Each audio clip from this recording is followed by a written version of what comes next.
Hermanos, muy buenos días tengan todos. Les invitamos a nuestra reunión de fin de semana.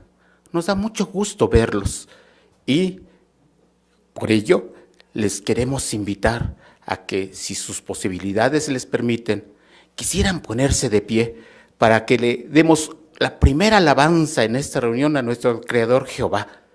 Ello lo vamos a hacer con la canción número 14, que tiene como tema Honremos al nuevo Rey de la Tierra. Al finalizar, vamos a pedirle a nuestro hermano Ricardo Robles que nos haga favor de representarnos ante Jehová para que todos, en el mismo ánimo, estemos dispuestos a escuchar nuestra reunión.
Padre,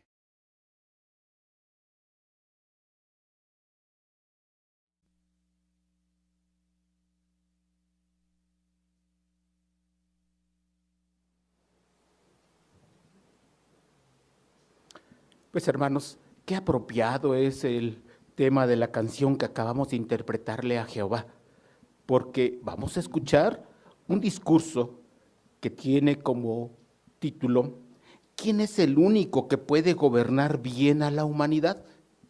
Vamos a ponerle toda nuestra atención a nuestro hermano Francisco Torres. Él nos visita de la congregación Río Orizaba. Escuchémosle con toda atención y pongamos todo nuestro corazón en este discurso.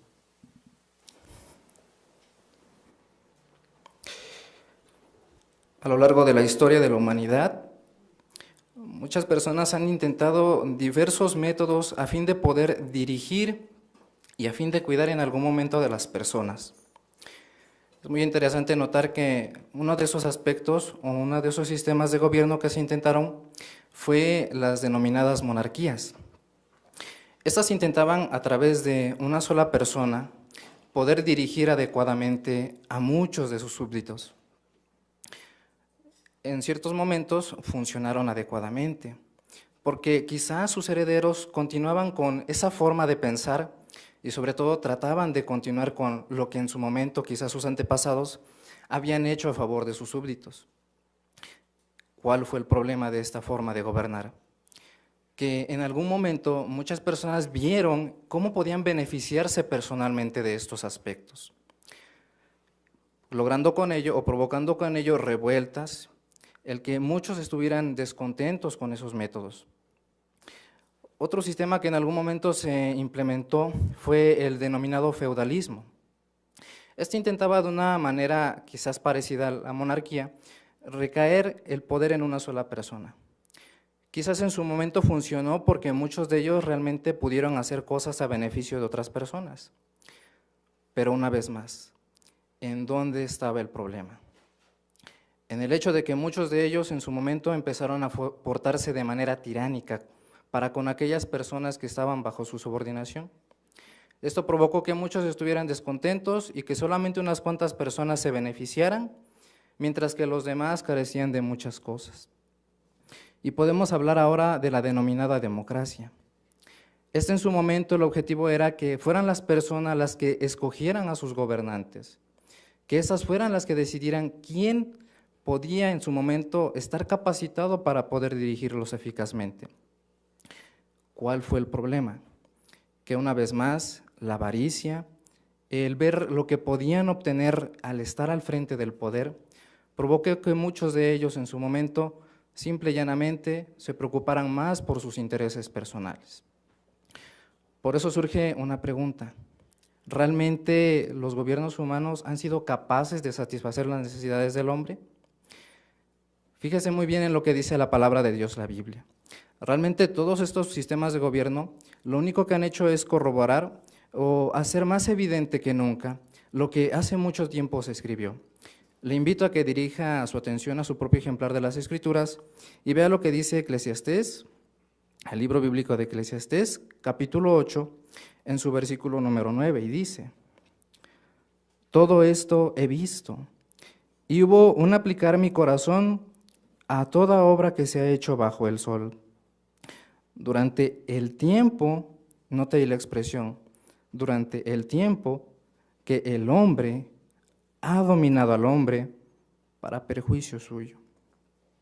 Realmente hemos visto que entonces todos estos sistemas, aunque perseguían un objetivo, simple y llanamente han provocado revueltas, han provocado que solamente unos cuantos se beneficien, mientras que el resto de las personas sufren muchas carencias. Por eso surge una pregunta: ¿quién estará adecuadamente capacitado para poder dirigir bien a la humanidad? Será muy interesante notar ese aspecto. ¿Quién realmente lo está? Como ya hemos hablado, los seres humanos han intentado muchas cosas, pero bajo estos sistemas de gobiernos, lo único que se ha provocado es que exista el hambre. Muchas personas realmente están sufriendo. Por eso, en esta ocasión veremos al menos 3 aspectos en los cuales los seres humanos han intentado hacer algo a favor de la humanidad, pero hay una persona que en estos 3 campos sí ha hecho posible traer mejoras a la humanidad. Analizaremos al menos 3 aspectos: en lo que tiene que ver con la economía, lo que tiene que ver con catástrofes naturales y la salud pública. En muchos gobiernos en algún momento se ha tratado de fomentar el hecho de que muchas personas puedan contar con lo necesario, pero ¿realmente ha sido posible esto? Bajo muchos mandatos es lamentable ver cómo muchas personas carecen de los servicios más básicos. Tan solo en algunos países de África, muchas personas sobreviven con $1 o menos al día. Esto es el equivalente más o menos a unos 20 pesos aquí en México. Piense en lo siguiente: ¿qué puede usted comprar con 20 pesos aquí en nuestro país? Quizás le venga a la mente unos 5 pesos de tortilla, quizás un poco de frijol, quizás un poco de azúcar. Piensa en lo siguiente: esas personas sobreviven con $1 o menos. Y es lamentable ver cómo, a pesar de que hoy en día la tecnología ha avanzado, muchas personas en su momento carecen del alimento para el día. Es lamentable ver cómo en muchos países miles y miles de niños mueren a causa de la desnutrición. Quizás usted mismo hoy en día esté batallando por proveerle a su familia de lo más básico. Quizás luche tenazmente día tras día para poder proveerle a su familia de lo más esencial. Como vemos, lamentablemente hoy en día muchos nos esforzamos por poder sustentar a la familia en materia de economía. Es por eso que, mire, cuando estuvo Jesús en la tierra, es muy interesante notar cómo en materia de salud, en materia de catástrofes y ahora en este aspecto, Jesús resultó ser una persona sumamente compasiva. Le invito por eso a que dirija su atención a la Biblia, en lo que dice el Evangelio según Mateo, capítulo 14. Le invito a que usted haga uso de su propia traducción de las Escrituras y vea lo que dice ahí. Mateo, busque por favor ahí, el capítulo 14, el versículo 19. Mateo, capítulo 14, versículo 19. En aquella ocasión, Jesucristo junto con sus discípulos había emprendido una larga jornada de predicación. Había estado intensamente ocupado en enseñar a las personas cuáles eran los beneficios de que pusieran en práctica los principios que se hallaban en la Biblia. Pero sobre todo les quería hacer ver cómo un gobierno en manos de Jehová haría posible muchos de los cambios y beneficios a favor de la humanidad. Pero note lo que pasó en aquella ocasión. Versículo 19 en adelante dice: Luego, habiendo mandado a las muchedumbres que se reclinaran sobre la hierba, note ahí, tomó los 5 panes y los 2 pescados, y, mirando al cielo, dijo una bendición. Y después de partir los panes, los distribuyó a los discípulos, y los discípulos a su vez a las muchedumbres. Piense en ese momento, piense en esa escena. Estaba Jesús junto con sus 12 apóstoles, y en ese momento entonces Él les manda que puedan entonces, o manda a las personas que los reclinen, que se recuesten o que se inclinen sobre la hierba. En ese momento entonces Jesucristo, dice la Biblia, que acude a su Padre Celestial en oración, a fin de pedirle que bendiga el alimento que en ese momento se tenía. Pero es muy interesante notar lo siguiente, dice aquí, ¿cuántas cosas tenía Jesús? Dice, tomó los 5 panes y los 2 pescados. Pero note lo que sigue diciendo el versículo número 20. De modo que todos comieron y quedaron satisfechos, y recogieron el sobrante de los trozos, 12 cestas llenas. Imagínense. Pero lo más interesante de todo es lo que sigue diciendo el versículo número 21, donde menciona: sin embargo, los que comieron fueron unos 5,000 varones, además de mujeres y niñitos. Imagínense entonces aquella escena. Jesucristo acaba de predicarle a la muchedumbre, ya es tarde. En ese momento le pide a sus discípulos que le den de alimento. Pero en esa ocasión solamente contaban con 5 panes y 2 pescados. Y dice el relato bíblico que ahí se hallaban al menos 5,000 varones. Imagínense lo que realizó en aquella ocasión el Señor Jesucristo. Con el poder que su Padre Celestial había dado, tuvo la capacidad de brindarle el alimento a todas las personas. Pero no solamente fueron 5,000 personas las que en esa ocasión quedaron satisfechos. Dice la Biblia que además había mujeres y niñitos. Es decir, en aquella ocasión, Jesucristo alimentó con 5 panes y 2 pescados alrededor de unas 10,000 personas o más. Piensen en eso.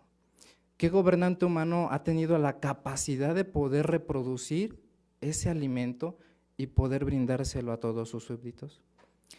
Es muy interesante anotar que entonces en aquella ocasión el Señor Jesús demostró que no solamente tenía el poder para realizar esos milagros, sino sobre todo nos enseña la compasión y la misericordia que Él tenía por las personas. Cualquier otro en su lugar quizás hubiera simplemente despedido a las personas y hacer que ellas buscaran su propio alimento, pero Él no, Él sabía que tenía la capacidad. Esto nos demuestra que entonces, bajo ese reino en manos de Jesucristo, Él será capaz de satisfacer las necesidades de todos sus súbditos. Nunca más usted tendrá que preocuparse por el alimento del día a día. Nunca más usted se preocupará por ¿qué le voy a dar a mi familia? ¿Cómo la voy a sostener en este día? Es más, la Biblia nos hace ver que esto tan solo demostró una pequeña muestra de lo que Él va a hacer. Hablando en materia de vivienda, entonces la Biblia nos asegura que usted tendrá una vivienda digna, usted tendrá un trabajo gratificante, pero sobre todo disfrutará de todas estas actividades junto con su familia. Por eso podemos decir que en esta ocasión, hablando en materia de economía, el Señor Jesucristo realmente es una persona confiable y capaz de poder darnos lo que necesitamos. Hablemos ahora de un segundo aspecto, las catástrofes naturales. Lamentablemente hoy en día todos sufrimos muchas desgracias. Piensa en lo siguiente, todos los años los tornados, los huracanes, los terremotos causan mucho daño a la humanidad. Piensa en eso, en el hecho de que muchos de los gobiernos humanos que hoy tenemos ciertamente han hecho medidas o han tomado medidas a fin de poder prevenir o minimizar ciertos riesgos. Pero, ¿se ha dado usted cuenta de cuál es el poder tan limitado que poseen? Sí, cuando hablamos acerca de, por ejemplo, los terremotos, lo más que pueden hacer ellos es implementar ciertos sistemas que le permiten alertar a las personas para que éstas tomen las medidas necesarias y minimizar los riesgos. Quizás usted en algún momento ha tenido que padecer alguna de estas situaciones. Y es muy lamentable ver todo lo que estos causan. En el caso de los tornados, estos son fenómenos que en algún momento pueden destruir, arrasar con viviendas enteras.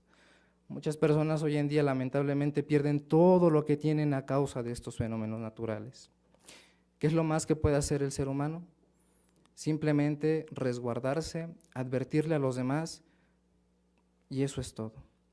En el caso de los huracanes vemos cómo es que estos fenómenos meteorológicos han arrasado con países, han causado tanta destrucción y lamentablemente vemos cómo esto también genera la muerte de muchas personas. ¿Qué es lo que han hecho los seres humanos? Lo más que pueden hacer es simplemente advertirles en ese momento. Pueden quizás tomar una vez más medidas a fin de poder prevenir a la sociedad de que se resguarde, busque un lugar más seguro. Es lo más que pueden hacer. Lo más que pueden llegar entonces también es a en algún momento brindar ayuda, pero después de que ha sucedido este fenómeno. No pueden controlar los fenómenos de la naturaleza y mucho menos detenerlos. Veamos entonces ahora cómo Jesús, estando aquí en la tierra, demostró tener un poder superior incluso sobre los fenómenos naturales. Le invito a que ahora dirija su atención al Evangelio según Marcos, capítulo 4, versículos 37 al 39. Marcos, capítulo 4, versículos 37 al 39. Mientras usted busca ese texto en su propio ejemplar de la Biblia, note cómo entonces en aquella ocasión, una vez más, el Señor Jesucristo había pasado una larga jornada en aquella ocasión. Había estado atendiendo a muchas personas, les había estado enseñando una vez más de cómo podían obtener las bendiciones en aquel momento, pero sobre todo de lo que ese gobierno que tanto se les había enseñado podía hacer a favor de ellos. Piensen en esto, él estaba sumamente agotado, aunque es cierto, usted dirá, era un ser humano perfecto, pero eso no quita entonces el hecho de que él se agotara físicamente. En aquella ocasión entonces, mire, dice la Biblia que tenían que atravesar un mar, el mar de Galilea, a fin de llegar a la zona ribera y poder entonces emprender una vez más al día siguiente su labor de predicación.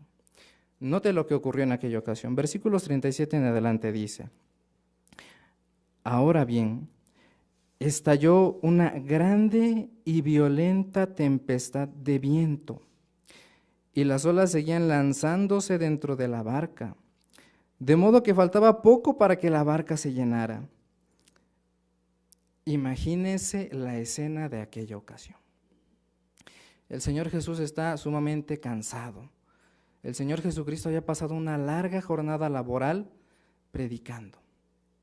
Dice la Biblia que entonces en aquella ocasión se soltó una fuerte tempestad de viento. Imagínese las olas arremetiendo contra la barca, empujándola, los vientos soplando. Pero no se trataba de una simple lluvia, era realmente algo torrencial en aquella ocasión. ¿Qué es lo que ocurrió? Dice ahí, pero él estaba en la popa, es decir, la parte trasera de la embarcación, durmiendo sobre una almohada. de modo que lo despertaron y le dijeron: Maestro, ¿no te importa que estemos a punto de perecer? Sí, estos hombres experimentados, que habían pasado mucho tiempo de su vida, o quizás la mayoría de su vida en aquella zona, no podían controlar la embarcación en aquel momento. Estaban tan desesperados, estaban tan asustados, que acudieron a su maestro, diciéndole: ¿no te importa que estemos a punto de perecer? Pero fíjese lo que ocurrió en aquella ocasión. Sigue diciendo el relato bíblico. Con eso, él, es decir, Jesús, se despertó y reprendió al viento y dijo al mar: silencio, calla. Y el viento se apaciguó y sobrevino una gran calma. ¿Se imagina usted en aquella ocasión, viendo cómo esa fuerte tormenta está a punto de hacer que esa embarcación zozobre? Los discípulos en aquella ocasión se quedaron sumamente admirados al ver cómo este hombre, Jesucristo, simple y llanamente se levantaba, reprendía a la naturaleza y ésta le obedecía. La pregunta que surge es: ¿qué gobernante humano ha tenido la capacidad de poder hacer esto? De poder hacer que un fenómeno como una tormenta se detenga en ese momento. Nadie, ¿verdad? Es por eso que esto lo que nos enseña es que Jesús realmente tiene el poder para controlar las fuerzas y los fenómenos de la naturaleza. Es por eso que podemos confiar plenamente en que bajo el nuevo gobierno en manos de Jesucristo, los fenómenos de la naturaleza ya no serán una fuente de desconsuelo. Nunca más usted se preocupará porque una clase de este fenómeno cause una inundación, le haga perder todas las cosas que con mucho esfuerzo ha logrado. Nunca más usted temerá que un terremoto derrumbe su casa, derrumbe su hogar, o que le haga perder algún ser querido en la muerte. Nunca más va usted a temer estas cosas. Es por eso que podemos confiar y tener la seguridad de que el Señor Jesucristo tiene el poder y la capacidad para poder controlar estos fenómenos y de que usted nunca más tenga que temer a estos. El tercer aspecto del que vamos a hablar ahora es en materia de salud. Hoy en día, a pesar de los muchos avances que hay en cuanto a tecnología, medicina, muchos de los instrumentos que hoy en día utilizan los médicos para poder controlar en algún momento las enfermedades, simple y llanamente, como decíamos ahorita, pueden controlar hasta cierto grado estas, pero no pueden evitar que surjan más enfermedades a cada instante. Hoy en día el cáncer, la diabetes, la hepatitis, son enfermedades que son cada vez más y más y más comunes en la sociedad humana. Lo más que pueden llegar a ser, a pesar de los instrumentos, a pesar de las clínicas que puedan establecer, es simple y llanamente controlar hasta cierto grado estas enfermedades, pero no pueden curarlas a plenitud. A pesar de los avances, no han detenido. Estas enfermedades avanzan y avanzan cada vez más.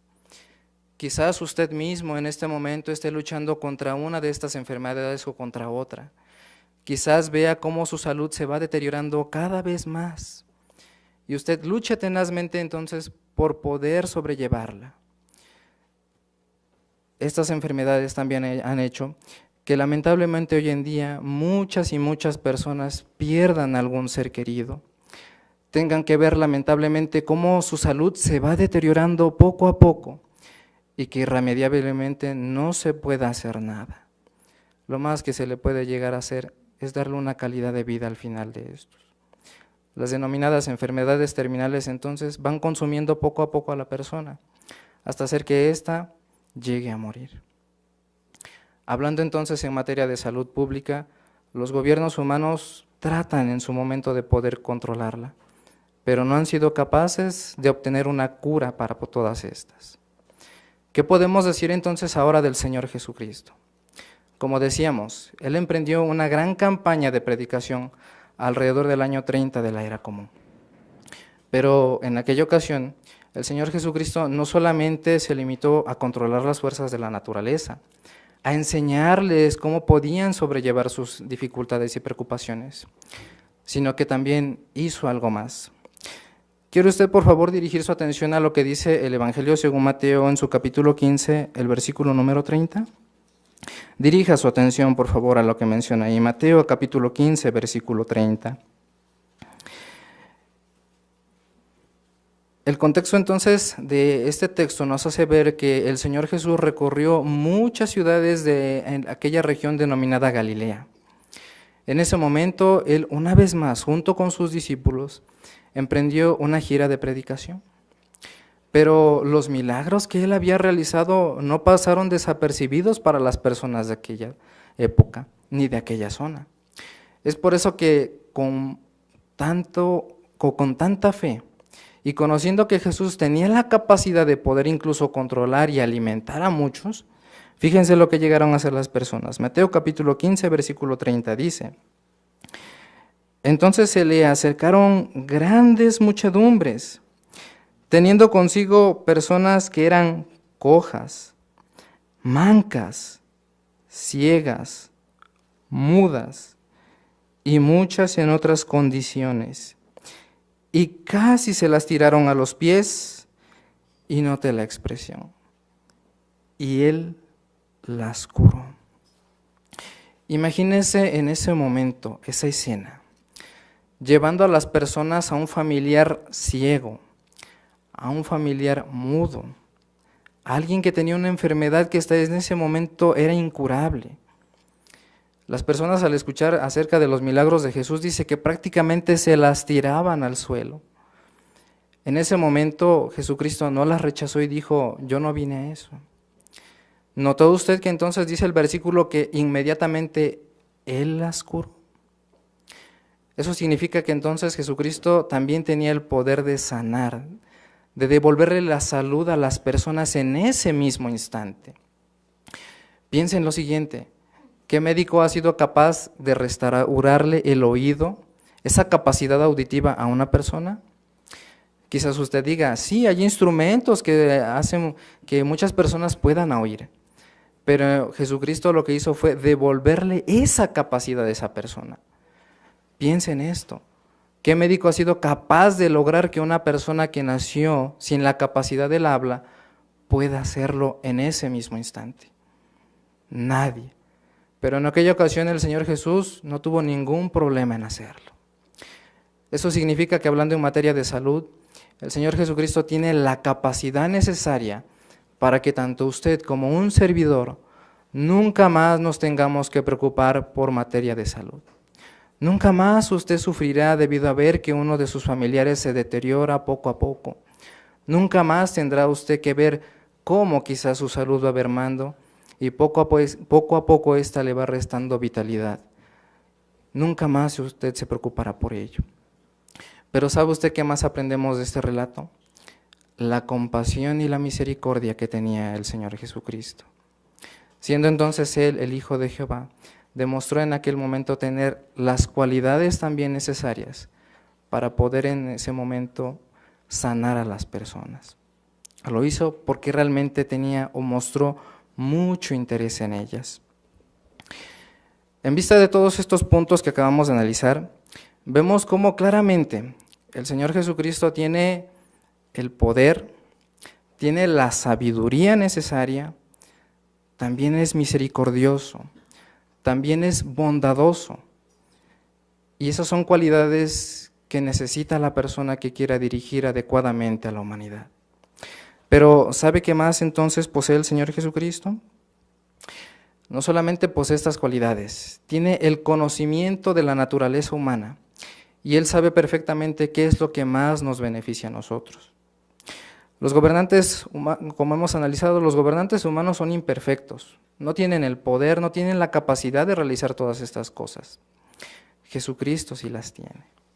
Pero ¿sabe usted qué más hace de Jesucristo la persona idónea para gobernar bien a la humanidad? Note lo que se escribió hace mucho tiempo en la primera carta a Timoteo, capítulo 6, versículo 15 y 16. Le invito una vez más a que dirija su atención, por favor, a lo que menciona la Biblia en la primera carta a Timoteo, capítulo 6, versículo 15 y 16. Primer carta a Timoteo, capítulo 6, versículo 15 y 16. Y menciona: esta manifestación la mostrará a los propios tiempos señalados de ella, el feliz y único potentado, Él, el Rey de los que reinan y Señor de los que gobiernan como señores, el único que tiene inmortalidad. Fíjese en esa expresión. El contexto, es decir, los versículos 13 y versículo número 17, nos ayudan a concluir claramente que se habla aquí del Señor Jesucristo. Y es muy interesante notar que ahí se emplea la expresión de que Él posee o tiene inmortalidad. Eso significa, o esa expresión hace ver que el Señor Jesucristo no puede morir. Imagínese, es decir, Él es un gobernante que no necesita tener un heredero, no necesita transmitir su conocimiento a alguien más para que siga con su legado, sino que Él mismo podrá hacerlo eternamente, porque al igual que su Padre ahora, no puede llegar a morir. Eso significa que entonces su gobernación va a ser una gobernación de tiempo indefinido. Nunca más se tendrá que buscar a una persona que pueda continuar con lo que Él mismo ha hecho. Pero por sobre todas las cosas, ¿sabe usted por qué podemos confiar en que Jesús realmente gobernará eficazmente a la humanidad? Porque cuando Él mismo estuvo en la tierra, hizo ver que la intención de Él, por sobre todas las cosas, era la de agradar a su querido Padre Celestial. La principal motivación que tiene el Señor Jesucristo para gobernar bien es el amor intenso que tiene por su Padre y por la humanidad. Es por eso que entonces, ¿qué haremos ahora en vista de que sabemos quién es el único que tiene la capacidad adecuada para gobernar a la humanidad? Le invito por último a que dirija su atención a lo que menciona el Salmo. Dirija por favor su atención a lo que menciona el Salmo 2. Busque por favor ahí en su propia traducción de la Biblia el Salmo 2. Por favor, el Salmo 2, en su verso número 12. Y dice ahí: besen al Hijo, para que Él, es decir, Jehová, no se enoje y ustedes no perezcan del camino. Cuando se escribió este salmo, la expresión bese o besar denotaba una acción en la que se recibía amigablemente y con mucha satisfacción a un huésped en la casa. Eso significa que entonces ahora se nos pide a nosotros que recibamos con mucha gratitud y con mucho entusiasmo a ese nuevo rey que ha puesto Jehová al frente de su gobierno. ¿Qué podemos hacer ahora en vista de ello?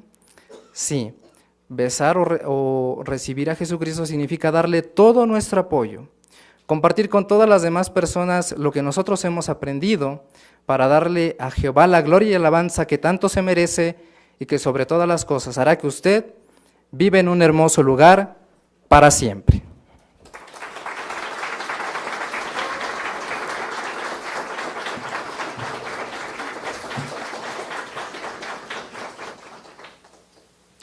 Hermanos, cuánto agradecemos a Jehová que nos haya dado este recordatorio de que seguimos teniendo esa misma esperanza de que nuestro Señor Cristo Jesús cambiará todo lo que sucederá dentro de poco en este mundo en el que vivimos.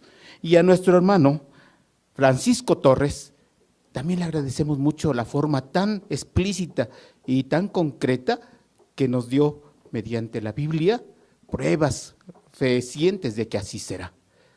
Agradecemos mucho, hermano, y por favor, pediremos a nuestro Señor Jehová que siga bendiciendo a usted y a su familia.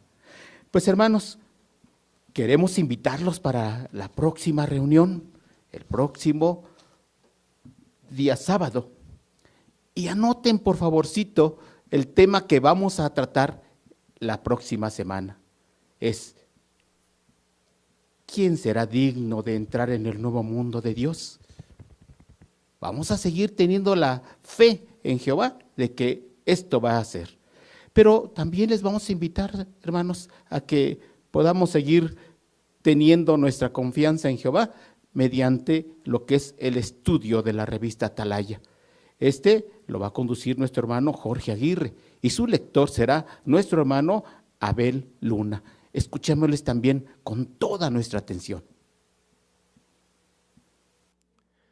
Muy bien, hermanos, vamos a continuar con el programa del día de hoy y queremos invitarlos a que, si sus circunstancias se lo permiten, se pongan de pie para que entonemos una bella canción a Jehová, que está muy acorde al tema que vamos a estar tratando en esta ocasión.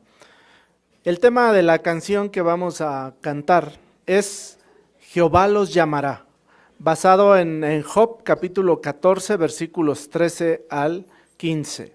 La canción es la número 151, para que lo busque por favor en su libro Cantemos con Gozo a Jehová o en su dispositivo electrónico.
Muy bien, hermanos, los invitamos a que se pongan cómodos y que tengan su revista a la mano, la revista de diciembre, el segundo artículo que está en la página 8. El tema es: tengo esperanza en cuanto a Dios. Vamos a retomar el tema que estuvimos analizando la semana pasada relacionado con la resurrección. Hoy vamos a tratar de entender qué efecto debe tener en nuestra esperanza estos relatos y la convicción que sentían aquellos siervos del pasado. Eso nos servirá de mucho, hermanos, para que nosotros podamos reafirmar esta maravillosa esperanza de la resurrección. Por eso, hermanos, queremos prestar mucha atención a los puntos que se tratarán el día de hoy. El texto temático de nuestro artículo es la primera carta a los Corintios, capítulo 15, versículo 45, que dice: el último Adán llegó a ser un espíritu dador de vida. Al final vamos a responder a 3 preguntas que están en esta página 8, que respondería: ¿cómo demuestra el Salmo 118 que puede haber una resurrección mucho tiempo después de haberse predicho? Esto es algo que nos llena de mucha felicidad a nosotros y que reafirma esta esperanza. La segunda pregunta: ¿cómo se cumplió el Salmo 16:10? Y la tercera pregunta: ¿quiénes serán resucitados durante la presencia de Cristo y cómo? Así es que bueno, vamos a tratar de repasar estos puntos tan valiosos que nos ayudarán. Así es que vamos a iniciar la consideración de los párrafos y vamos a pedirle a nuestro hermano Luna que nos lea los 3 primeros párrafos, por favor. Si alguien nos preguntara cuáles son nuestras principales creencias, ¿qué responderíamos? Seguro que diríamos que Jehová es el Creador y que nos ha dado la vida. También diríamos que creemos en Jesucristo, que murió por nuestros pecados. Y tal vez añadiríamos que en el futuro viviremos para siempre en el paraíso. Pero, ¿mencionaríamos la resurrección? Aun si nosotros confiamos en sobrevivir a la gran tribulación y vivir para siempre en la tierra, tenemos buenas razones para considerar que la resurrección es una de nuestras principales creencias. El apóstol Pablo mostró por qué es tan importante esta enseñanza. Realmente, si no hay resurrección de los muertos, tampoco ha sido levantado Cristo. Si Jesús no hubiera resucitado, ahora mismo no estaría reinando y no tendría ningún sentido lo que enseñamos sobre su gobierno. Pero estamos seguros de que Jesús resucitó. No somos como los saduceos, unos líderes religiosos judíos de la antigüedad que negaban rotundamente que los muertos puedan volver a la vida. Nosotros defendemos esta enseñanza aunque la gente se burle. Pablo escribió que la resurrección de los muertos forma parte de la doctrina primaria acerca del Cristo, es decir, de las enseñanzas básicas del cristianismo, y dejó claro que él tenía fe en la resurrección. Pero el que esta sea una de las cosas elementales de las sagradas declaraciones formales de Dios no significa que sea una enseñanza simple. ¿Por qué no? Muy bien. Vamos a hacer la pregunta. Tenemos para estos 3 párrafos 2 preguntas. La pregunta inciso A: ¿cuál es una de nuestras principales creencias? ¿Cuál es una de nuestras principales creencias? A ver, por favor, vamos a escuchar a Aarón. Jehová es el Creador y que nos ha dado la vida. También diríamos que creemos en Jesucristo, que murió por nuestros pecados. Correcto, gracias. Uno de los temas que vamos a estar tratando y que forma parte esencial de nuestras creencias, ¿cuál es? Hermana Leticia de Luna.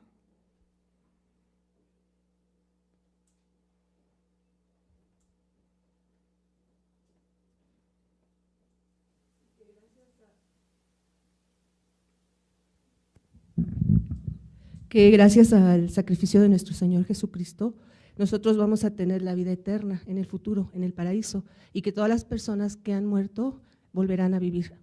Exacto, forma parte entonces esencial de nuestras creencias. Dice el inciso B: ¿Por qué es tan importante? Miren, vamos a leer, por favor, antes de contestar a esta pregunta, vamos a abrir la Biblia. Quiero invitarles a todos a que tengan su ejemplar de la Biblia abierto en la primera carta a los Corintios capítulo 15, versículos 12 al 19. Preste mucha atención, por favor, a la lectura de estos versículos. Hermano Luna. Ahora bien, si de Cristo se está predicando que Él ha sido levantado de entre los muertos, ¿cómo dicen algunos entre ustedes que no hay resurrección de los muertos? Realmente, si no hay resurrección de los muertos, tampoco ha sido levantado Cristo. Pero si Cristo no ha sido levantado, nuestra predicación ciertamente es en vano y nuestra fe es en vano. Además, también se nos halla falsos testigos de Dios, porque hemos dado testimonio contra Dios de que Él levantó al Cristo. Pero a quien no levantó, si los muertos verdaderamente no han de ser levantados. Porque si los muertos no han de ser levantados, tampoco ha sido levantado Cristo. Además, si Cristo no ha sido levantado, la fe de ustedes es inútil. Todavía están en sus pecados. De hecho, también los que se durmieron en la muerte en unión con Cristo perecieron. Si solo en esta vida hemos esperado en Cristo, de todos los hombres somos los más dignos de lástima. Gracias. Entonces, hermanos, ¿por qué es tan importante esta creencia de la resurrección? Jaciel, por favor. Sí, el apóstol Pablo nos los mostró de una manera muy sencilla. En los textos que acabamos de analizar, en el versículo 13 y 14 nos explica cómo es que si la resurrección no fuese cierta esta creencia, pues Jesucristo no ha sido resucitado entonces. Y si Jesucristo no ha sido resucitado, todo lo que predicamos no tiene fundaciones, no tiene bases, en realidad sería en vano. Así es, gracias, muy bien. Hermana de Velázquez. Y es que en Jesús es el cumplimiento de, o mejor dicho, la garantía del cumplimiento del propósito de Jehová. Entonces, si es Jesús una persona que se quedó ahí en la tumba, nada de lo que significa la fe o el cristianismo tendría fundamento. Exacto, ¿verdad? Hermanita Frida.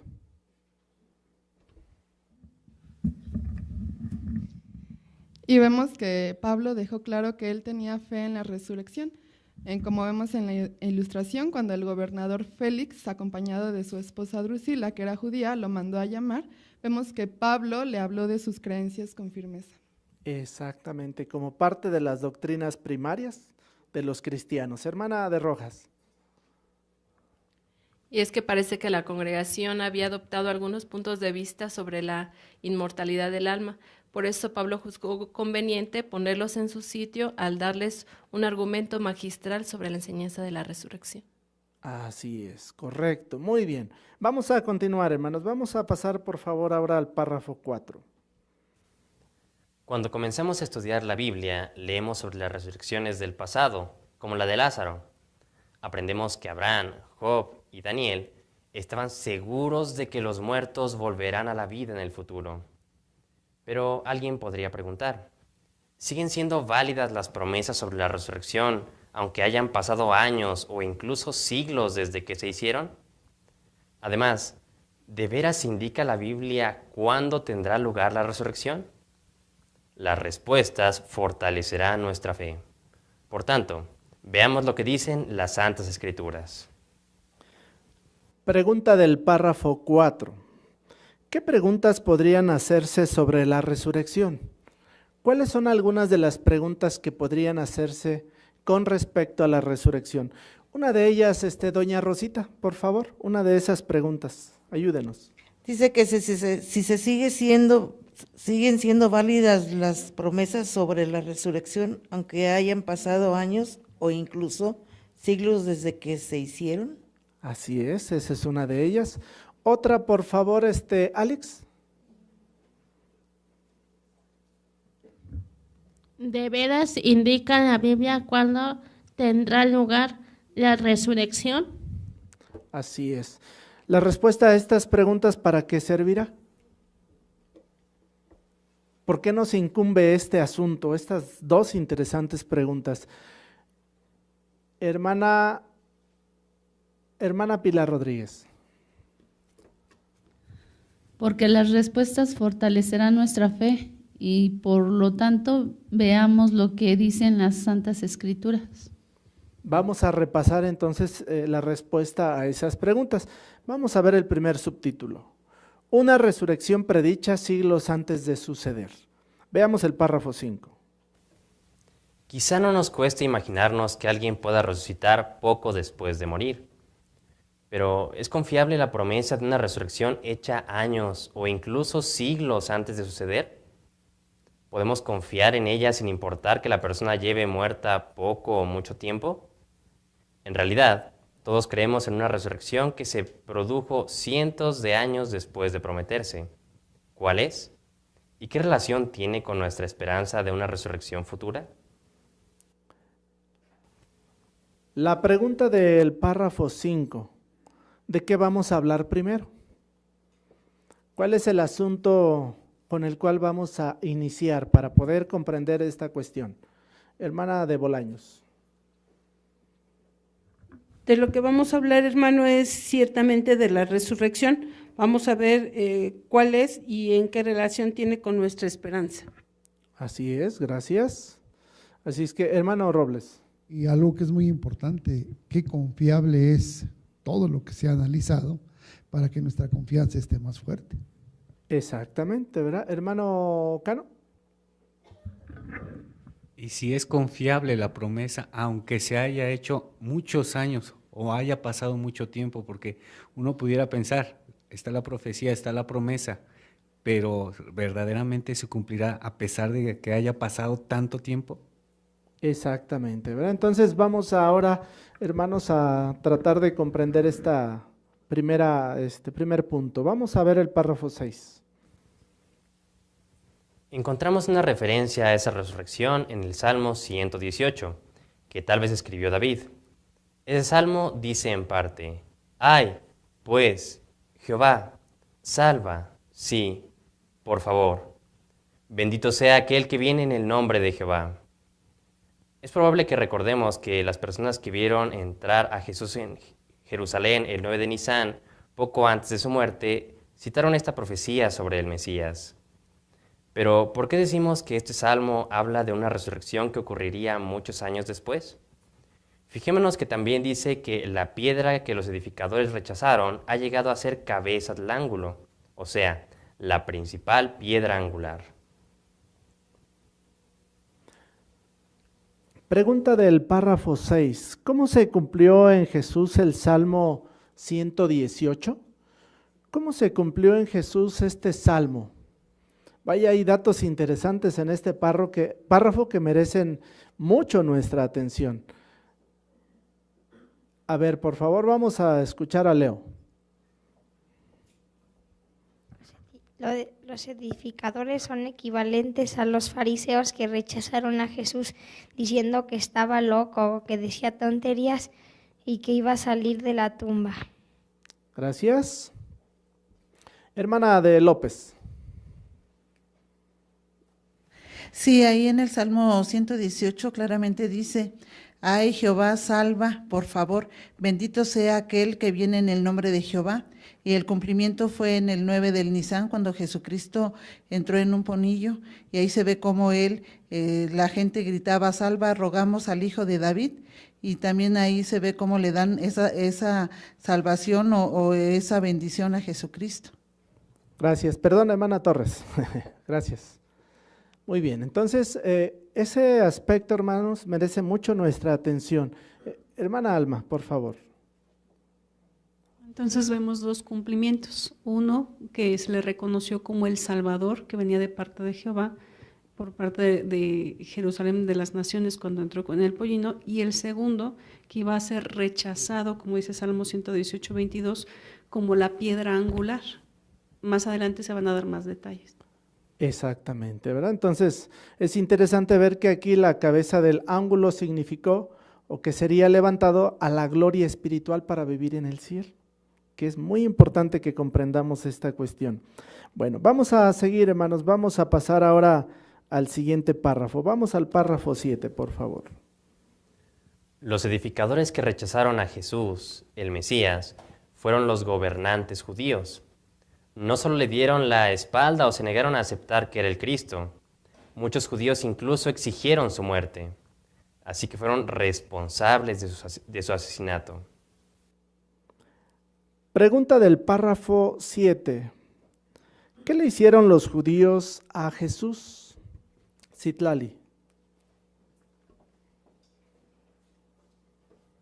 Sí, claro, rechazaron a Jesús y no solo eso, sino le dieron la espalda y se negaron a aceptar que él era el Cristo. E incluso muchos judíos exigieron la muerte de Jesús.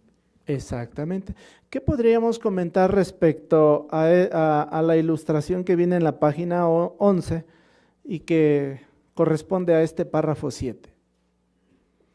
Hermana de Robles. Precisamente que ahí se cumple la profecía del Salmo 118:22, que rechazarían a la piedra angular, y el cumplimiento lo registra Lucas en 23:18 al 23. Así es, correcto. Vamos entonces hilando los aspectos importantes. Hermana Arriola.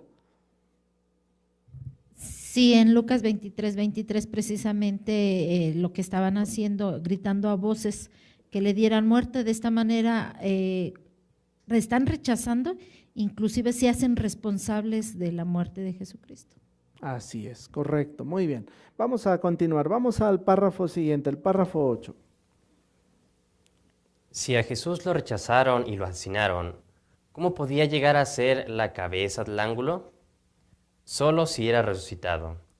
Él mismo lo indicó cuando contó una historia sobre un hombre que les envió mensajeros a unos agricultores que trabajaban para él. Pero estos maltrataron a los mensajeros. Del mismo modo, los israelitas maltrataron a los profetas que Dios les envió. Por último, el hombre les envió a su querido hijo, su heredero, con la esperanza que a él sí lo escucharían. Pero los agricultores lo mataron. Después de contar esta historia, Jesús citó las palabras proféticas del Salmo 118, verso 22. El apóstol Pedro citó este mismo versículo mientras les dirigía la palabra a los gobernantes, ancianos y escribas judíos que estaban reunidos en Jerusalén. Habló de Jesucristo el Nazareno, a quien ellos fijaron en un madero, pero a quien Dios levantó de entre los muertos. A continuación, les dijo claramente: esta es la piedra que fue tratada por ustedes los edificadores como de ningún valor, que ha llegado a ser cabeza del ángulo. Vamos a abrir la Biblia, hermanos. Quiero invitarles a que leamos juntos aquí un texto que se cita, que es el Salmo 118, 22. Vamos a buscarlo, hermanos, por favor.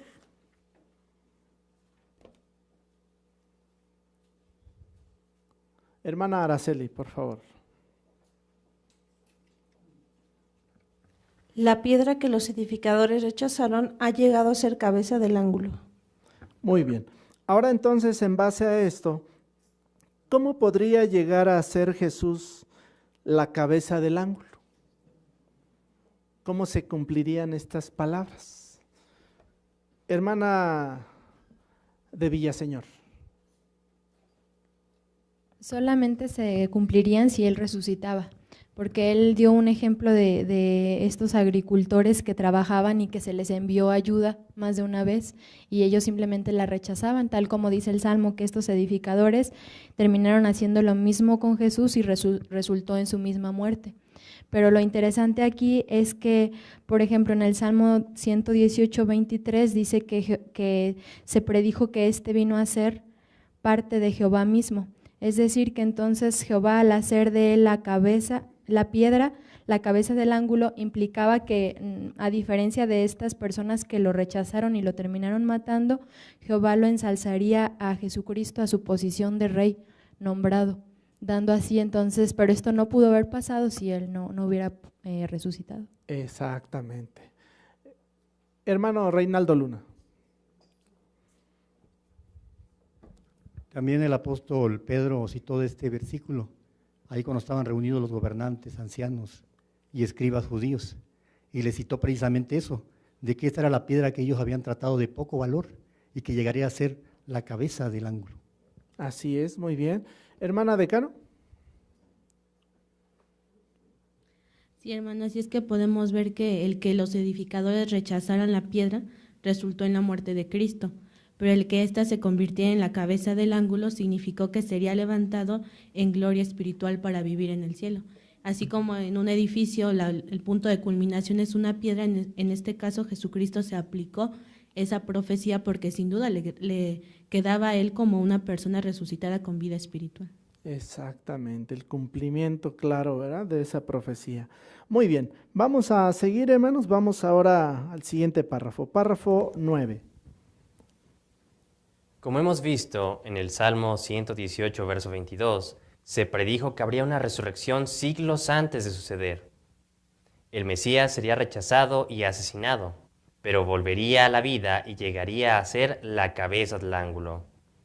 Después de resucitar, el Hijo de Dios se convirtió en el único medio para salvarnos, porque no hay otro hombre debajo del cielo que se haya dado entre los hombres mediante el cual tengamos que ser salvos. Pregunta de este párrafo 9. ¿Qué suceso extraordinario se predijo en el Salmo 118, 22? Belén, por favor. Si Jesús se aplica estas palabras a sí mismo y se predice que el Hijo de Dios se convertirá en la piedra angular de fundamento, o sea, la base sobre la que se construirá la congregación de cristianos ungidos. Esta piedra fue rechazada, es verdad, por los hombres incrédulos, pero resultó escogida preciosa para con Dios. Así es. Hermano Arriola. Podemos notar que se predijo que habría una resurrección siglos antes de suceder. Exacto. ¿Qué otras referencias tenemos que nos ayudan a entender que así sería? Hermana Elsa Mendoza. Sí, es interesante lo que nos dice Hechos 4:12, que no hay salvación en ningún otro, porque no hay otro nombre debajo del cielo que se haya dado entre los hombres mediante el cual tengamos que ser salvos. Entonces, Jesús se convierte en el único medio para salvarnos. Exacto, muy bien. Miren, vamos a ver también, por favor, la carta a los Efesios, capítulo 1, versículo 20. Carta a los Efesios, capítulo 1, versículo 20.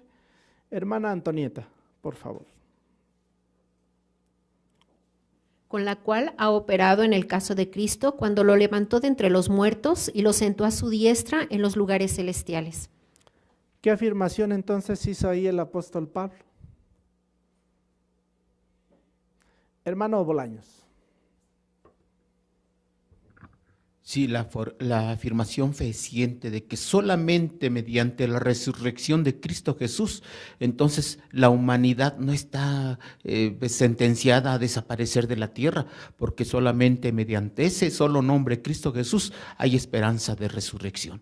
Gracias, muy bien. Hermano Llanos.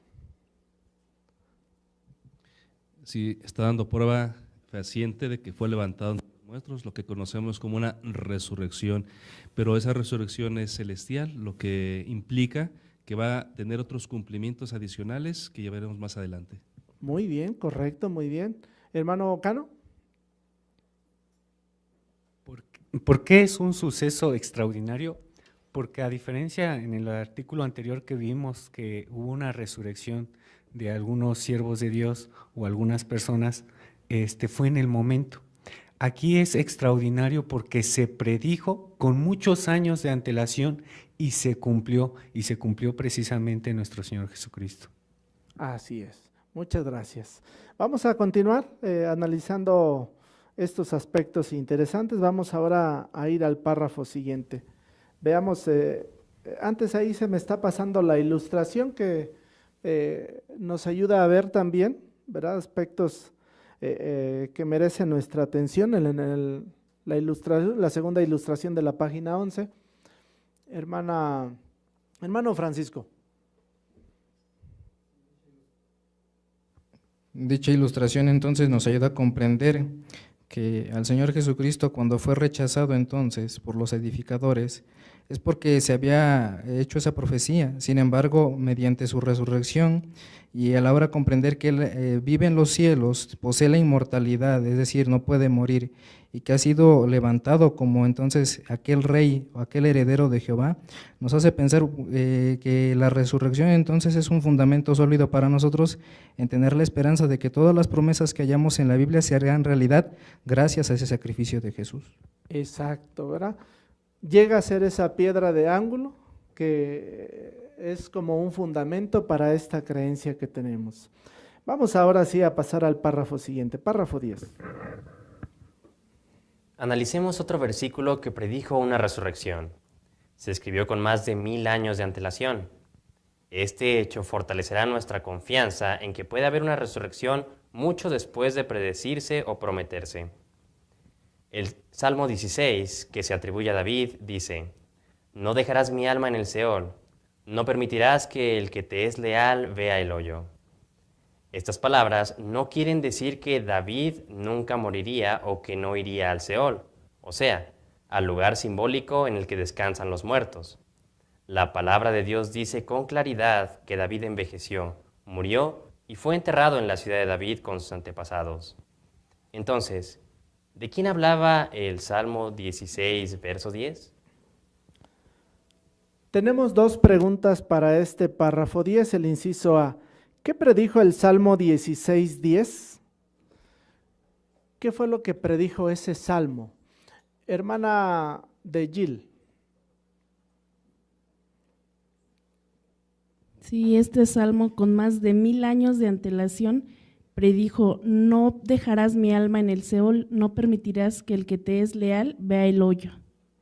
Así es, esa fue la promesa que se halla ahí, lo que se predijo. Dice el inciso B: ¿por qué estamos seguros de que este salmo no se cumplió en David? ¿Por qué estamos seguros de que ese salmo no se cumplió en David? Por favor, hermana Aguirre. Bueno, porque si hubiera sido en el caso de David, las escrituras mencionan que él, como toda la humanidad, llegaron sus días y fue enterrado en la ciudad de sus antepasados. Entonces, obviamente no se refería a él. David, por inspiración divina, habló de alguien mal, de alguien más que no vería esa corrupción. Así es, muy bien, muchas gracias. Hermana Elsa.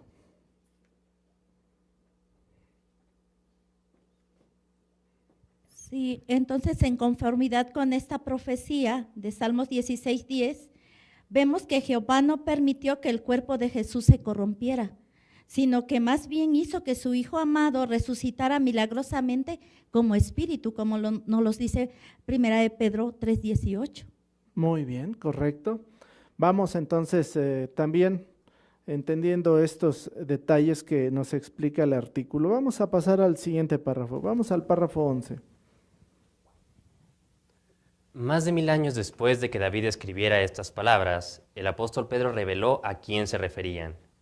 Habían pasado unas semanas de la muerte y la resurrección de Jesús, cuando el apóstol les dirigió un discurso sobre el Salmo 16, verso 10, a miles de judíos y prosélitos. Les dijo algo que quienes lo escuchaban sabían bien, que David había muerto y había sido enterrado. Y luego añadió que David vio de antemano y habló respecto a la resurrección del futuro Mesías. Según el relato, nadie contradijo esta afirmación. Vamos a abrir nuevamente la Biblia, hermanos, por favor. Vamos a buscar ahora Hechos de los Apóstoles, capítulo 2, versículos 29 al 32. Hechos, capítulo 2, versículos 29 al 32. Vamos a prestar atención a la lectura de estos versículos.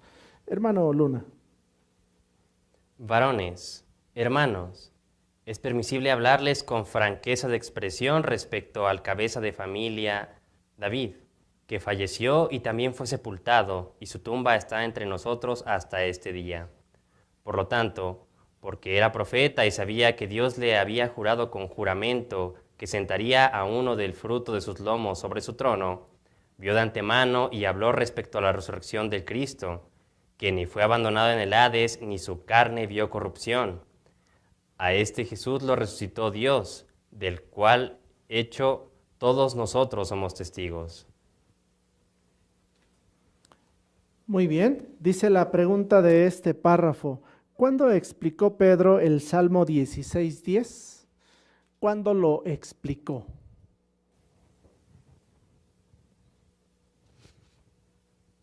Hermana Antonieta, por favor.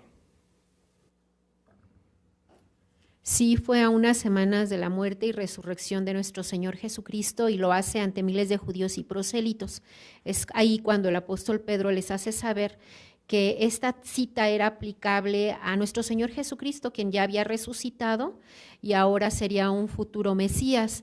Y algo que confirma que esta profecía era aplicable a Jesús es que estos prosélitos nunca contradijeron al apóstol Pablo, pues ellos mismos eran testigos de que David había muerto mucho tiempo atrás y estaba en una tumba. ¿Verdad? Exacto, estaban de acuerdo en esa conclusión que le había dado al asunto. Hermana,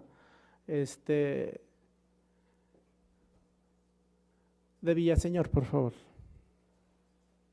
Sí, una referencia explicaba que fue precisamente en el Pentecostés del año 33 cuando él hizo esta alusión. Entonces, sabemos nosotros qué cosas maravillosas pasaron en esa fecha, pero como Pedro quería recalcarle a los apóstoles que el cuerpo de Jesús no había visto corrupción y que, a diferencia de David, que seguía en la tumba, él ya había sido resucitado y que Jehová estaba cumpliendo la profecía del Salmo.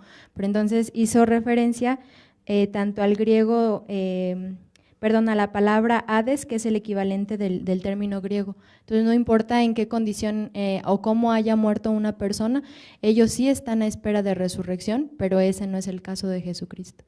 Así es, muy bien. Vamos a continuar, hermanos, vamos a ver el siguiente párrafo.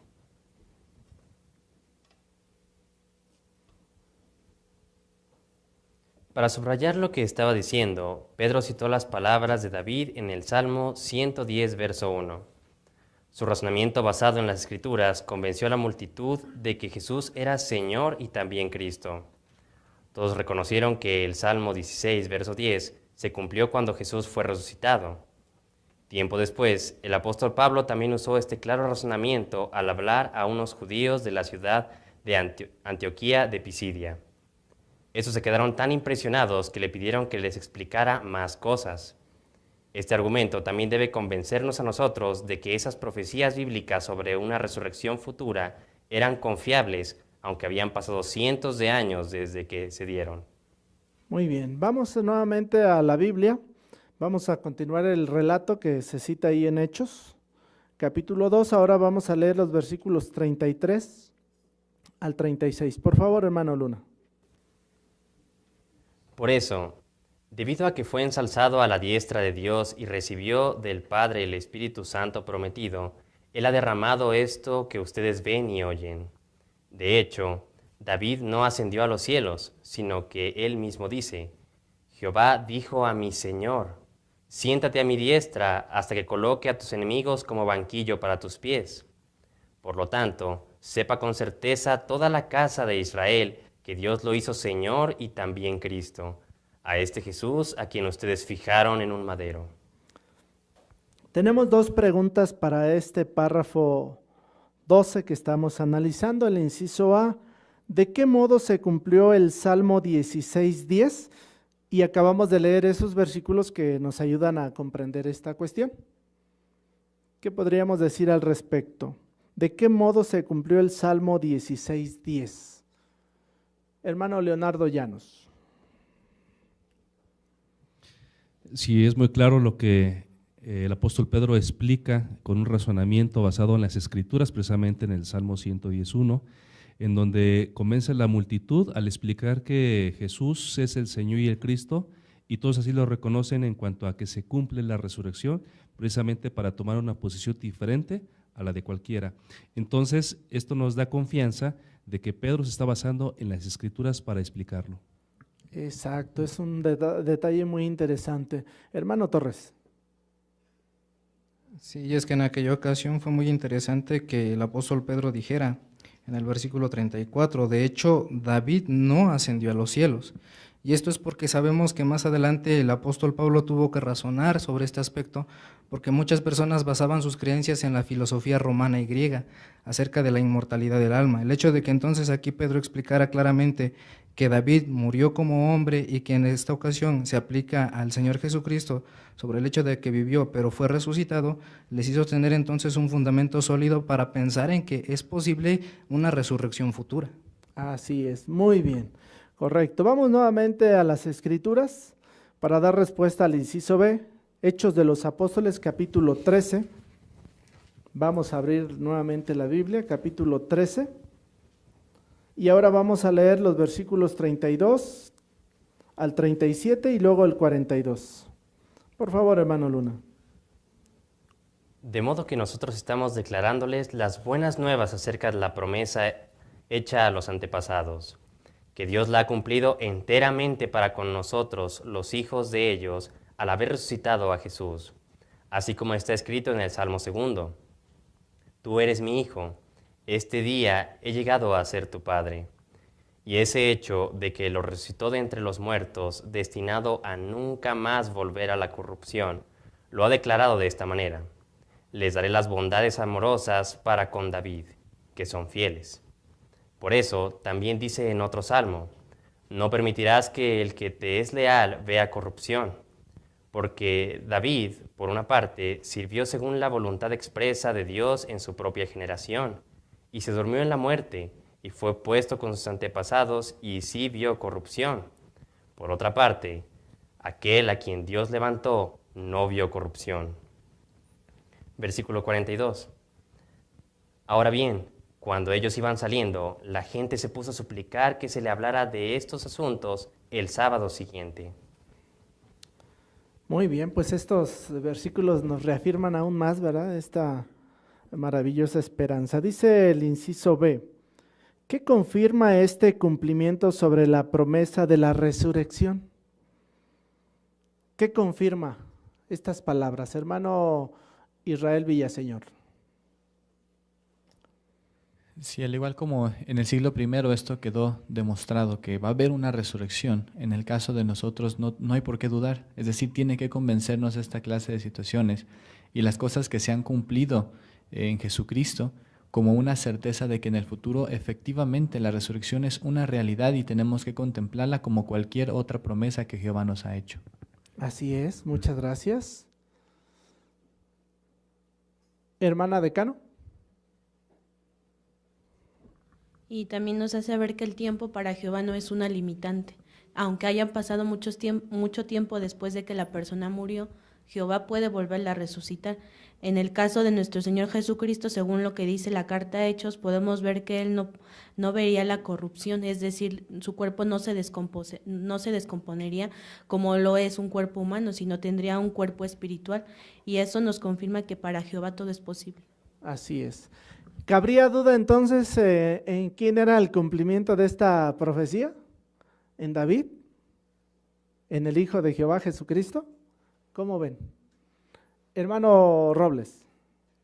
No, ya las pruebas nos reafirman con más claridad estas últimas dos. La primera es que se usaron bases bíblicas para convencer a los judíos, y en la segunda, de Hechos 13, se reafirma el punto y nos da más confianza porque aunque han pasado muchísimos años, son pruebas convincentes.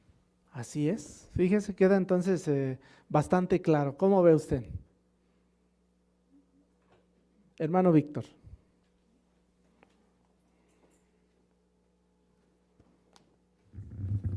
Es muy claro que Pedro vivía en un lugar en donde físicamente se había enterrado a David, y eso le daba la certeza a los que lo escuchaban que David estaba ahí mismo, enterrado con su generación. Y por eso dice con mucha franqueza de expresión: David en realidad se durmió en la muerte, y eso de no permitirás que el que te sea leal vea la corrupción, le quedaba claro a él y a los que estaban junto con él que él se había visto la corrupción. Por eso dice, por otra parte, aquel a quien Dios levantó no vio corrupción. Es con esas palabras que acaba quedando claro que es Jesús de Nazaret la diferencia entre David y su antepasado, era que uno había visto la corrupción y el otro no. Así es, muy bien. Pues va tomando más forma, ¿verdad? Este asunto de la resurrección al ver este aspecto. ¿Qué les parece si ahora vemos el segundo subtítulo? ¿Cuándo tendrá lugar la resurrección? Veamos por favor el párrafo 13. Sin duda, nos anima a saber que puede haber una resurrección cientos de años después de prometerse. No obstante, puede que alguien se pregunte, ¿significa eso que tendré que esperar mucho para volver a ver a mis seres queridos? ¿Cuándo ocurrirá la resurrección que espero? Recordemos que Jesús dijo a los apóstoles que habían cosas que ni sabían ni podían saber entonces. Hay detalles sobre los tiempos o sazones que el Padre ha colocado en su propia jurisdicción. Pero eso no significa que no sepamos nada sobre cuándo tendrá lugar la resurrección. Pregunta del párrafo 13. ¿Qué pregunta sobre la resurrección tal vez se haga alguien? Leo, por favor. Sí, la primera es, ¿significa eso que tendré que esperar mucho para volver a ver a mis seres queridos? Gracias, muy bien. A ver, escuchamos tu comentario, Aaron.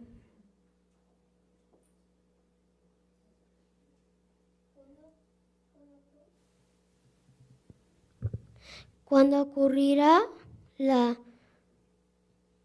resurrección que esperó? Muy bien, gracias. Estas dos preguntas también, al igual que las que vimos en párrafos anteriores, merecen nuestra atención porque en algún momento alguien se las ha hecho.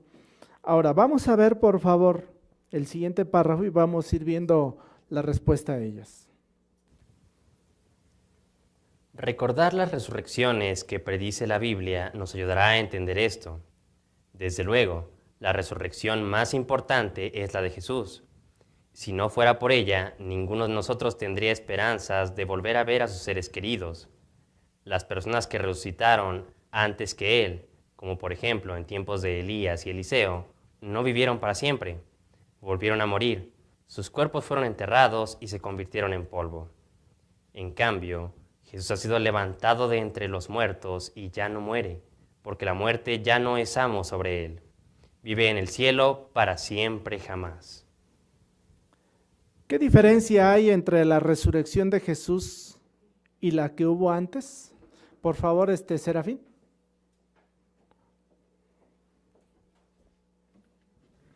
La diferencia entre la resurrección de los tiempos de Elías y Eliseo fue que los que resucitaron no iban a vivir para siempre, y cuando murieran los iban a enterrar y se convertían en polvo.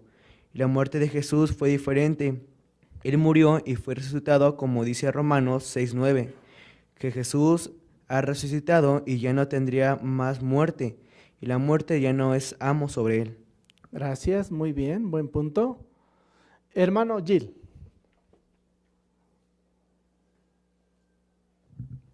Sí, como dijo el apóstol Pedro, en 1 Pedro capítulo 3, 18, Jesús se murió una vez por todo y se resucitó y no vuelve a morir más.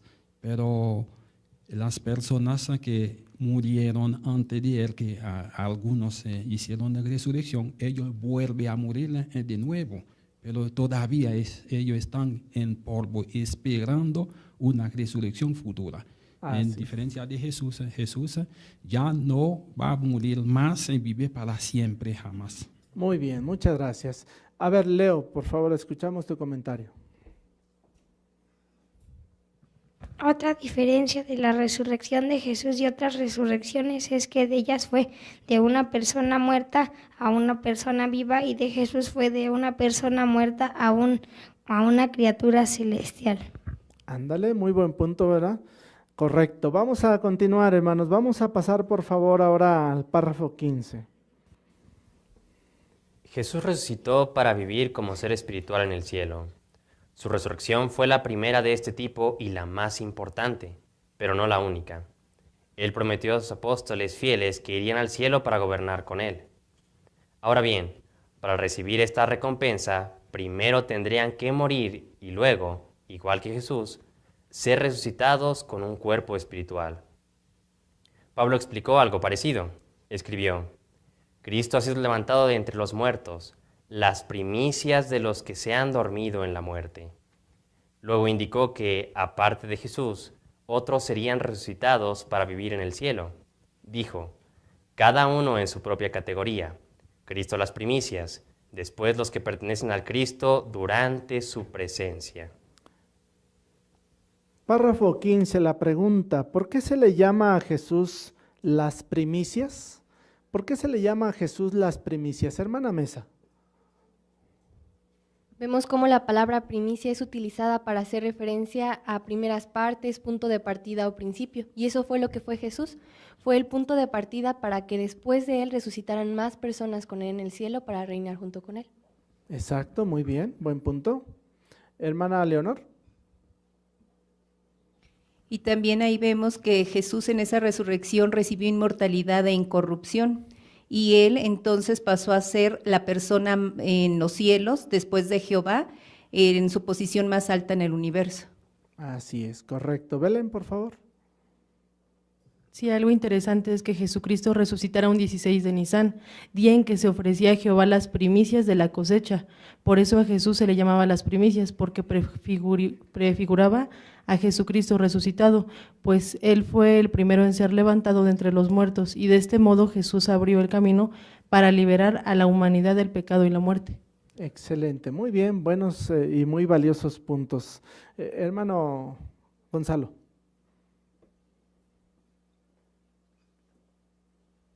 Y nuestro Señor Jesucristo fue el primero en resucitar como ser espiritual allá en el cielo, pero no sería el último, ya que Él le prometió a sus discípulos que ellos también estarían donde Él estaría y se sentarían a su mesa a comer con Él y también les ayudaría a gobernar. Así es, muy bien. Vamos a continuar, hermanos, vamos a ver otros detalles. Vamos a ver el párrafo siguiente, párrafo 16. Estas palabras nos dan una idea de cuándo sucedería la resurrección celestial, durante la presencia de Cristo. Desde hace muchos años, los testigos de Jehová han probado con la Biblia que la prometida presencia de Jesús comenzó en 1914. Todavía vivimos durante dicha presencia y el fin de este mundo malvado está muy cerca. Correcto. Dice la pregunta del párrafo 16, ¿qué idea nos da la Biblia sobre cuándo sucedería la resurrección celestial? ¿Qué idea tenemos a este respecto?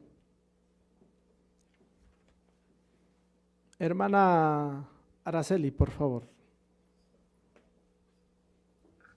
Bueno, sabemos que la resurrección iba a ser durante la presencia de Cristo y bíblicamente hemos comprobado que la prometida presencia de Cristo comenzó en 1914. Gracias, muy bien. Hermano Víctor, por favor.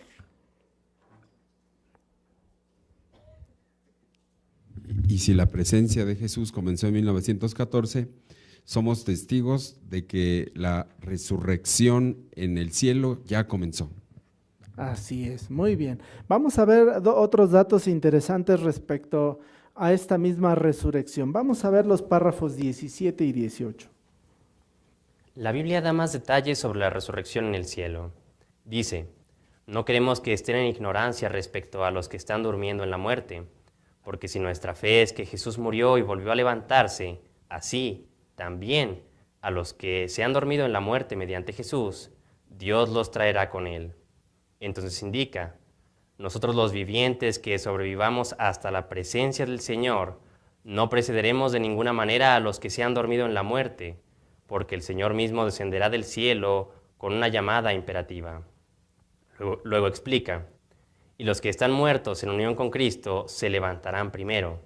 Después nosotros los vivientes que sobrevivamos seremos arrebatados, juntamente con ellos, en nubes al encuentro del Señor en el aire, y así siempre estaremos con el Señor. La resurrección celestial tendría lugar algún tiempo después del comienzo de la presencia de Cristo. Los ungidos que estén vivos en la tierra durante la gran tribulación serán arrebatados en las nubes. La Biblia dice que los que sean arrebatados no se dormirán en la muerte, es decir, no permanecerán muertos durante mucho tiempo. Todos serán cambiados en un momento, en un abrir y cerrar de ojos, durante la última trompeta. Pregunta del párrafo 17 y 18. ¿Qué le ocurrirá a algunos ungidos durante la presencia de Cristo?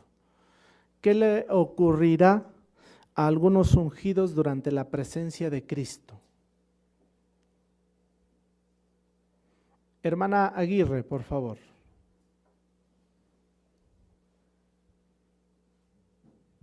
Durante esa presencia se menciona que los que estén muertos y sean ungidos, pues van a tener sus cuerpos espirituales para ir al cielo con Cristo. Pero si aún hubiera ungidos en la tierra todavía vivos, ellos tendrían también que ser arrebatados, es decir, en ese mismo momento se les darían cuerpos espirituales para que alcanzaran a Jesucristo en los cielos. Muy bien, muchas gracias. Hermana de Robles. Y ahí vemos precisamente cumplido lo que dice 1 Corintios 15:23, cada uno en su propia categoría, pero las primicias Cristo, después los que están durmiendo y después los que serían arrebatados durante su presencia. Gracias. ¿Qué más detalles nos pueden ayudar a entender cómo va a ser esta resurrección de estos que tienen ese privilegio de estar con Jesús en el cielo? Hermano Demetrio Bolaños.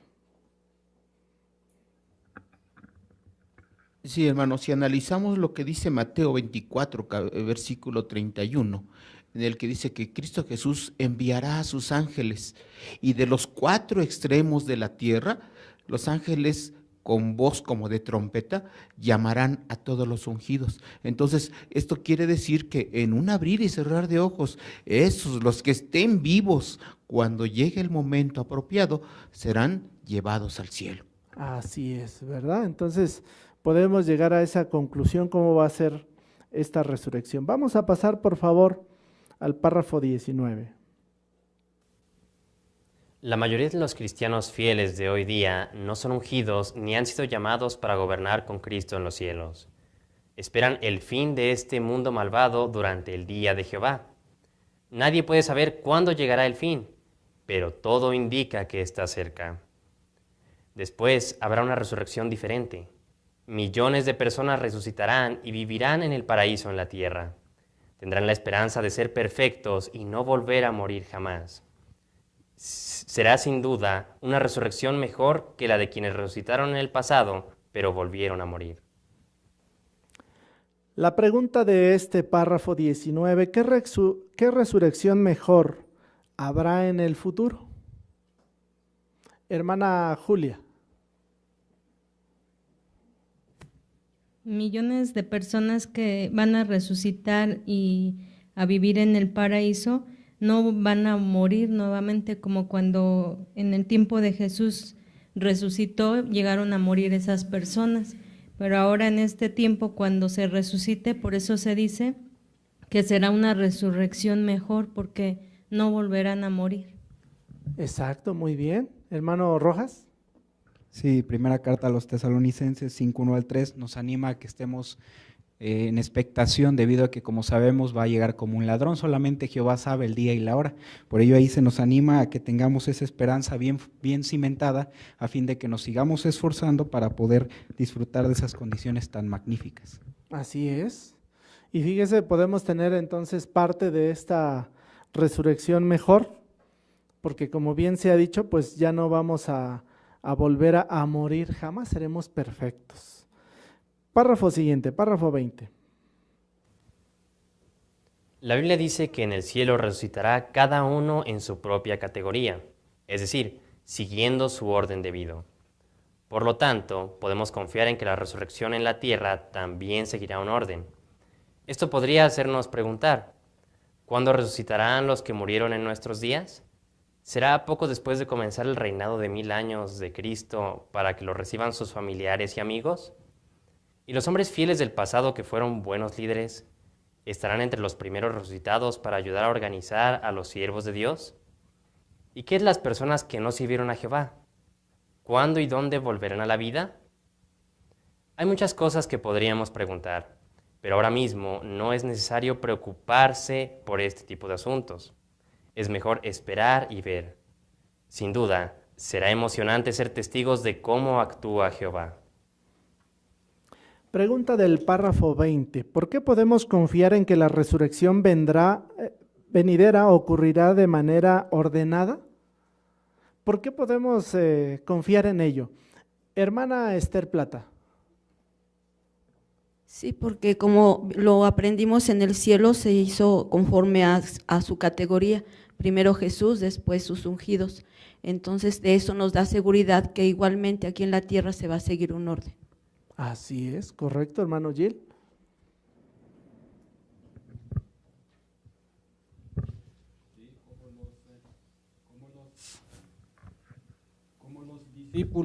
Como los discípulos que el primer siglo en adelante, pero ellos murieron, pero tenía esperanza celestial. Ellos tuvieron que esperar mucho tiempo en la tumba para que Jesús resucitara a ellos. Pero en lo que han muerto durante la presencia de Jesús, ellos no esperan tanto en tiempo para que Jesús resucitarlo para la vida celestial. Así también para las otras ovejas, pero según categoría que Jehová va a hacer esas cosas, según el orden que Dios se va a utilizar para eso. Exacto. ¿Habría razón para preocuparnos en las interrogantes que nos hace aquí el párrafo? ¿Cómo ven ustedes? ¿Habría razón para inquietarse sobre esas cuestiones? ¿Quién va a ser primero? ¿Quiénes van a ser los últimos? ¿En dónde va a ser? Hermana Millán. Sí, no es necesario preocuparnos por este asunto. Es mejor esperar y ver que lo emocionante y lo maravilloso que será ser testigos de cómo va a actuar Jehová en ese momento. Exactamente, ¿verdad? Entonces, es importante meditar en esas cuestiones. Daniel. Lo que más le inquieta a la persona quizás es el tiempo. Y ese tiempo y otras preguntas como ¿qué pasa si un cadáver donó órganos para otras personas que le están utilizando y está en vida? Si será en orden alfabético, si mi padre que murió empieza su nombre con A, lo voy a ver primero, lo voy a ver último, ¿cómo será? La verdad es que no sabemos esos detalles, pero sin duda pensar, eso es sano, porque sabemos que va a ocurrir, no sabemos cómo, no sabemos cuándo, bueno, más bien en qué orden, pero estamos convencidos de que va a suceder. Exacto, más bien en qué deberíamos preocuparnos. ¿Qué tenemos que reafirmar? ¿Qué sería lo principal que tendríamos que reafirmar, hermana Arriola? Pues que tenemos fe en que esta resurrección se va a realizar y que debemos de ser leales para estar pues dentro de esa resurrección. Entonces, el propósito no solo muestra el poder y la sabiduría de Jehová, sino que también su amor y su misericordia. Y eso es lo que debemos de estar preocupados, en ese poder que Jehová nos está demostrando día con día y que nuestra fe se hace más fuerte. Así es, muy bien. Vamos a continuar el párrafo final, por favor. Mientras tanto, debemos fortalecer nuestra fe en Jehová. Él nos aseguró mediante Jesús que resucitará a quienes están en su memoria. Jesús dio una prueba más de que Dios puede resucitar a los muertos al decir que, para Él, Abraham, Isaac y Jacob están vivos. Así pues, tenemos razones de sobra para decir, igual que Pablo, tengo esperanza en cuanto a Dios, de que va a haber resurrección. Muchas gracias, hermano Abel Luna. La pregunta final, ¿qué esperanza tenemos? Said, por favor, escuchamos tu comentario. Tenemos la esperanza de que va a haber una resurrección. Así es, correcto. Brenda. Sin duda que los artículos que hemos analizado han sido muy fortalecedores y también meditar en las palabras de Lucas 20:38, donde dice que Jehová no es un Dios de muertos sino de vivos, deja expuesto que Jehová desea y anhela volver a traer a la vida a todos aquellos que han muerto, dándoles así la oportunidad de no volver a morir jamás. Exactamente. ¿Ya notó la afirmación o el aplomo con que Pablo también se expresó respecto a esta maravillosa esperanza? ¿Cómo ven? Hermana Pilar. Sí, el apóstol Pablo dice en Hechos 24:15 que tenía la esperanza en cuanto a Dios de que va a haber resurrección. Estaba muy seguro y convencido de que la iba a haber. Exactamente, ¿verdad? ¿Qué hay de nosotros? Así es que bueno, pues estos artículos han sido de mucha ayuda para que podamos fortalecer esta maravillosa esperanza. Lo invito a que retroceda a la página 8. Vamos a ver las 3 preguntitas que vienen ahí. La primera de ellas, ¿cómo demuestra el Salmo 118 que puede haber una resurrección mucho tiempo después de haberse predicho? Hermana Rojas. Aunque estas palabras las escribió David, hacen referencia a Jesús como la piedra que los edificadores rechazaron al haberlo asesinado, y se convierte en cabeza del ángulo cuando resucita y Jehová lo ensalza a su diestra. Así es, correcto, muy bien. ¿Cómo se cumplió el Salmo 16:10? ¿Cómo se cumplió el Salmo 16:10?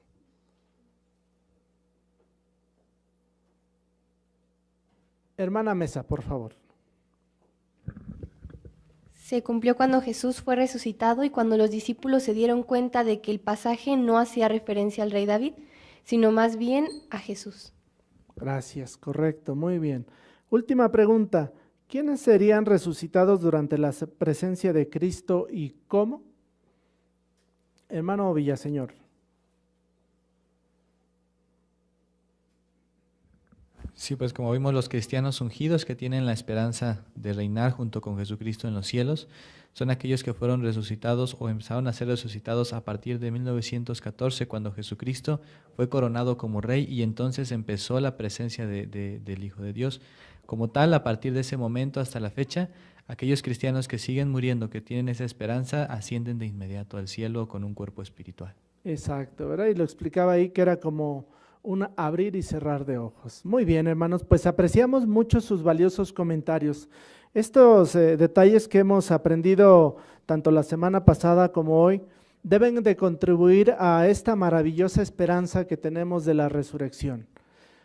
¿Cómo ha quedado de tangible esta cuestión en cada uno de nosotros? Pues es importante que sigamos meditando y reflexionando en estos recordatorios que nos han ayudado a comprender claramente que es una promesa segura y muy clara. Jehová nos la ha hecho y como garantía está su Hijo Jesucristo. Por eso, hermanos, tengamos esperanza en cuanto a Dios de que va a haber una resurrección. Muy bien, hermanos, pues apreciamos mucho sus valiosos comentarios. Ahora queremos invitarles a que para concluir podamos entonar una canción a Jehová. Esta se titula Dios nos promete la vida eterna, basada en el Salmo 37, verso 29. La canción es la número 147 de su libro Cantemos con gozo a Jehová. Al final le vamos a pedir a nuestro hermano Torres que nos concluya con una oración.